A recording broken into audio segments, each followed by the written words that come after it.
Σεβαστέ Μητροπολίτα Ράσκας και της Ρένης, σεβαστοί πατέρες, poštovani vladike, poštovani oci, Ορθόδοξο Ιερατείο, pravoslavno sveštenstvo, δεδιωγμένο δια την πίστη, progonjeno radi vere, αγαπητοί αδελφοί και αδελφές, draga braćo i sestre, το μικρό πίμνιο, to malo stado, το οποίο κατά τα λόγια του Κυρίου ευδόκησε ο Κύριος να δώσει σε αυτό τη βασιλεία, kojima je Gospod obećao da daje carstvo nebesko, η δεδιωγμένη ενόρεση και σπηλαίης και τεσσοπές της γης κατά τον Απόστολο Παύλο, progonjeni po pećinama, rupama i jamama zemaljskim, kao što je rekao apostol Pavle. Σας ευχαριστώ πάρα πολύ που έχω την τιμή και την ευλογία να βρίσκομαι ανάμεσά σας. Zahvaljujem Bogu i vama što se danas nalazimo ovdje sa vama.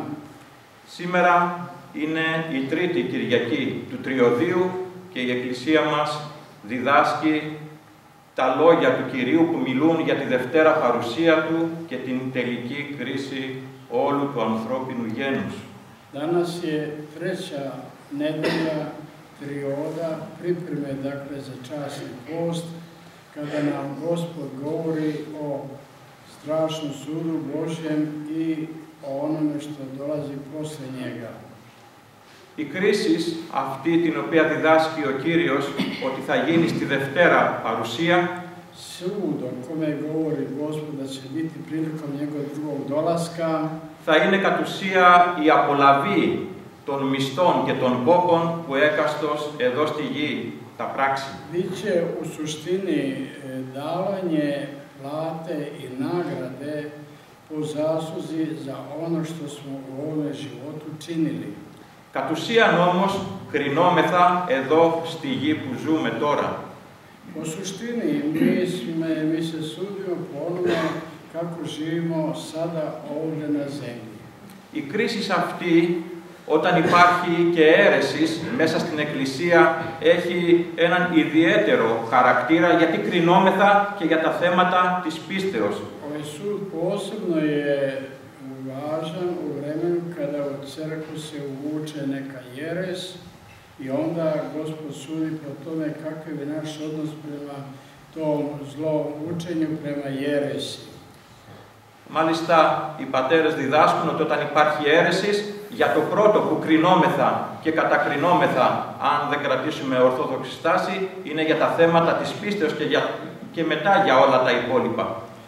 Sveti oci govore kada je u pitanju jeres, pitanje vere, onda će nam Gospod suditi pre svega po našem stavu u odnosu na veru, a onda za sve ostalo. Να έρθω μετά στα καθημάς και να μεταφέρω το λόγο μετά από τη μικρή αυτή εισαγωγή για την ημέρα της εορτής στα καθημάς, στα δικά μας. Da vam kažem neku reč o nama posle ovih uvodnih reči koje sam već rekao. Γνωρίζετε, σεβασμιότατε και πατέρες και αδελφοί, Vi znate, vladiko, i znate, oci i sestre, braći i sestre, τη δική μου υπόθεση, moje stanje, moj položaj, κατά την οποία εδιώχθηκα από τους επισκόπους που ακολουθούσαν την αίρεση του οικουμενισμού, da sam bio gonjen od strane episkopa koji su prihvatili jeres ekumenizma. και δικάστηκα και καταδικάστηκα διότι δεν τους εμνημόνευα επειδή ακολουθούσαν την αίρεση. Suđen sam i osuđivan od strane njih zato što ih nisam pominjao u svojim molitvama bogosluženja jer su pali u jeres. Η ποινή που μου επέβαλαν της καθαιρέσεως Kaznu koju su mi naložili bilo je raščinjenje. δεν είχε κανονικά ερίσματα, Nije postojalo kanonski razlozi, δεν εστηρίζεται πουθενά, ne osnovaju se nikakve kanone, διότι όταν υπάρχει αίρεσης, Kada postoji jeres, onda smo dužni οφείλουμε να απομακρυνθούμε και από την αίρεση και από τους αιρετικούς. da se udaljimo i od jeresi i od jeretika. Το παράδοξο είναι, σεβασμιότατε και αγαπητοί πατέρες, Čudesno je, vladiko, oci i braćo i sestre, ότι και οι λεγόμενοι αντιοικουμενιστές στην Ελλάδα, την αγαπητή σας Ελλάδα, da i oni koji se nazivaju antiekumenistima u dragoj nam Grčkoj, kako ste vi nazvali, ετήρησαν τη στάση της σιωπής στο δικό μου θέμα, prihvatili su stav ćutanja po mome pitanju, με την οποία κατ' ουσίαν συμφωνούσαν σιωπηλά με την απόφαση την παράνομη των επισκόπων, των αιρετικών επισκόπων. čime su stvari se pokazali ćutanjem svojim da su uz one ekumeniste koji su me progonili. Δι' αυτό το λόγο ευρέθηκα ανάμεσά σας, προσφεύγοντας στην αγάπη σας, Zbog toga sam se ja danas našao ovdje sa vama, kojima sam prišao iz ljubavi i zbog ljubavi vaše. θεωρήσας ότι δεν είναι σωστό να καταθέσω τα όπλα και να φανεί ότι νικούν, στην περίπτωσή μου, οι αιρετικοί, S tim što nisam položio oružje i priznao da jeretici pobeđuju, και ζητώντας να οικονομήσετε προσωρινά τη δική μου περίπτωση, i tražio sam da po vašoj ocjeni odredite privremeno moj položaj, moje stanje. έως ότου, όπως λένε οι πατέρες, έλθει Ορθόδοξος Σύνοδος στην Ελλάδα, Dok ne dođe, kako kažu sveti oci, pravoslavni sabor, pravoslavni episkopi, η οποία κατά πρώτον θα καταδικάσει την αίρεση για να είναι Ορθόδοξος η Σύνοδος, koji sabor taj prvo će osuditi jeres, jer kao pravoslavni to mu je prva dužnost, και κατόπιν θα δώσει τελική λύση και στο δικό μου πρόβλημα. a onda će dati konačno rješenje i moga problema.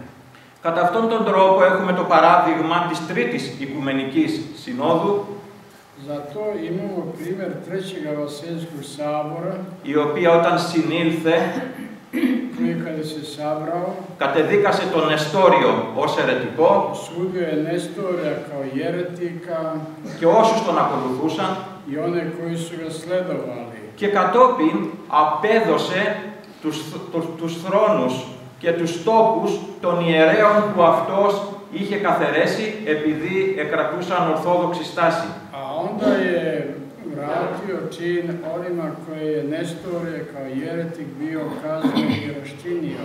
Αυτό αναφέρεται χαρακτηριστικά στον τρίτο κανόνα της Τρίτης Οικουμενικής Συνόδου που μιλάει για τους δεδιωγμένους και καθηρημένους από τον Νεστόριο να έρθουν πάλι. To se navodi posebno u trećem kanonu Trećeg Vaselskog sabora o tim događajima.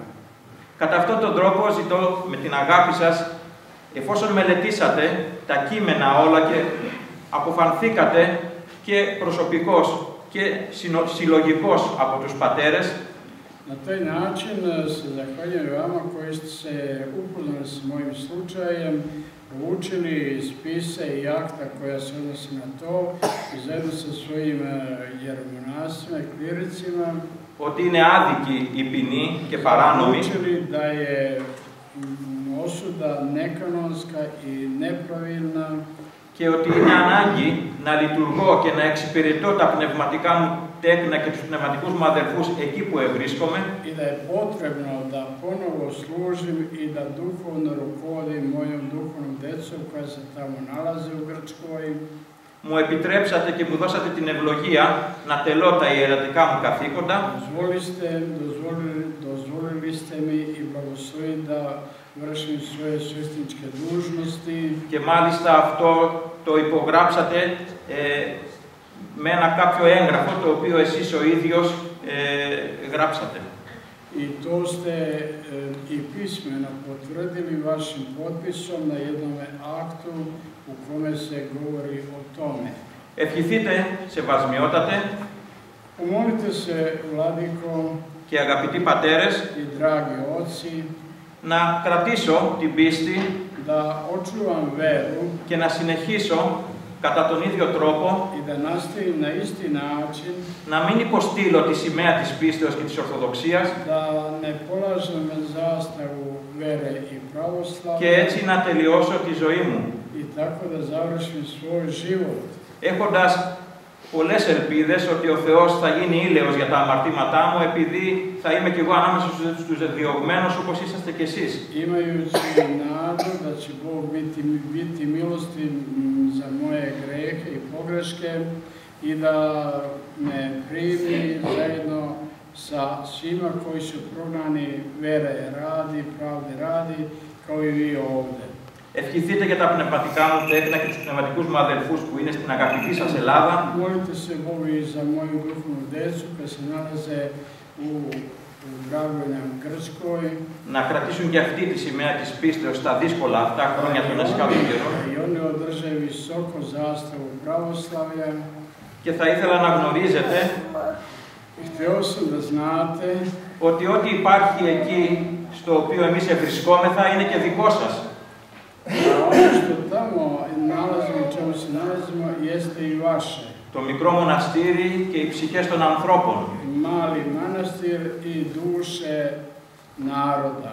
Γι' αυτό θα θέλαμε σε κάποια έξοδο σας από τη Σερβία και ερχόμενος στην Ελλάδα, την αγαπητή σας Ελλάδα, I nadamo se, čekamo kada budete dolazili u Grčku, να περάσετε να μας ευλογήσετε, να μας da αγιάσετε blagoslovite, da se zajedno pomolimo και να δείξουμε έτσι και στην πράξη την πνευματική και λειτουργική μας επικοινωνία i da pokažemo praktično u praksi jedinstvo vere i zajedničkog služenja, η οποία υπάρχει θεωρητικά με την Ορθόδοξη πίστη koja postoji teoretski među pravoslavnoj veri και πρακτικά με τη λειτουργική επικοινωνία. i praktično u liturgijskom sasluživanju. Σας ευχαριστώ πάρα πολύ για την αγάπη σας και τους σεβαστούς πατέρες και όλους τους αδελφούς. Mnogo na ljubavi kao i ocima i svima ostalima koji ste me primili. Και σας παρακαλώ να μην μας ξεχνάτε στις προσευχές σας και στις λειτουργίες ως δικά σας πλέον πνευματικά τέκνα, δικά σας, για τα οποία έχετε υποχρέωση πλέον να εύχεστε για τη σωτηρία τους. Σας ευχαριστώ πάρα πολύ. Evo, to je, braćo i sestre, imao da nam poruči naš brat Jovan Seftimije, a sada za njega još jedna obaveza da on podeli naporu i blagoslov. Sestre, ti ne rasite Tifon. Možete ostati na paru medijaka sas, ko ste dostavili na sve vjeri.